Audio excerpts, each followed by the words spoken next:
ભાવનગરના ગંગાજળિયા પોલીસ મથકના ડિસ્ટાફ તેમજ પોલીસ કર્મચારીઓ દ્વારા ચેકિંગ હાથ ધરવામાં આવ્યું હતું.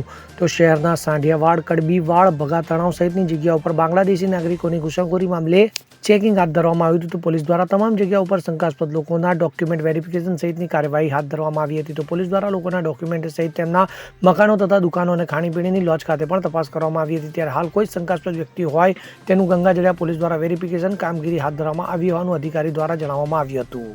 અમીન પાયક સાથે CN24 ન્યૂઝ ભાવનગર.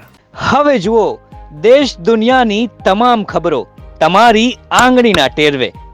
ઉઠાવો મોબાઈલ અને Google Play Store પરથી ડાઉનલોડ કરો અમારી CN24 ન્યૂઝ મોબાઈલ એપ.